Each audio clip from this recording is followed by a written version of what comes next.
Hello guys, അപ്പോൾ നമ്മുടെ ഇന്നത്തെ ഹാംസ്റ്റർ കോമ്പാറ്റിൻ്റെ മോഴ്സ് കോഡ് വന്നിട്ടുണ്ട്. മോഴ്സ് കോഡ് എന്ന് പറയുന്നത് സതോഷി എന്നാണ്. അപ്പോൾ നമുക്ക് അതെങ്ങനെ ടൈപ്പ് ചെയ്യാൻ നോക്കാം. അപ്പോൾ അതിനു മുമ്പ് ഒരു കാര്യം പറയട്ടെ. ഡോട്ട് എന്ന് പറയുന്നത് ജസ്റ്റ് ഒരു ടാപ്പ്, ഡാഷ് എന്ന് പറയുന്നത് ഒരു സെക്കൻഡ് ഇങ്ങനെ അമർത്തി പിടിച്ചുകൊണ്ടിരുന്ന ഡാഷ് വീഴും. അപ്പോൾ ഗൈസ്, എസ് അടിക്കാനായിട്ട് 3 വട്ടം ടാപ്പ് ചെയ്യുക. അതുപോലെ തന്നെ എ അടിക്കാനായിട്ട് ഒരു ടാപ്പ്, ഒരു ഡാഷ്. അതുപോലെ തന്നെ ടി അടിക്കാനായിട്ട് ജസ്റ്റ് ഒരു ഡാഷ്. അതുപോലെ തന്നെ ഒ അടിക്കാനായിട്ട് 4 വട്ടം 4 ഡാഷാണ്, എന്ന് വെച്ചാൽ 4 വട്ടം ലോങ് പ്രസ് ചെയ്യുക.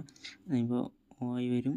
അത് കഴിഞ്ഞാൽ വീണ്ടും എസ് ആണ്. എച്ച് പറയുന്നത് 3 ഡോട്ടാണ്, 3 വട്ടം ടാപ്പ് ചെയ്യുക. അത് കഴിഞ്ഞാൽ പിന്നെ എച്ച് ആണ്. എച്ച് പറയുന്നത് 4 വട്ടം ടാപ്പ് ചെയ്യുക, 4 ഡോട്ട് ഇടുക. അത് കഴിഞ്ഞാൽ ഐ എന്ന് പറയുന്നത് 2 ഡോട്ടാണ്. അപ്പോൾ ഗൈസ്, ഇന്നത്തെ മോഴ്സ് കോഡ് ഇത്രയേ ഉള്ളൂ. അപ്പോൾ നാളത്തെ മോഴ്സ് കോഡ് കിട്ടാനായിട്ട് നമ്മുടെ ചാനൽ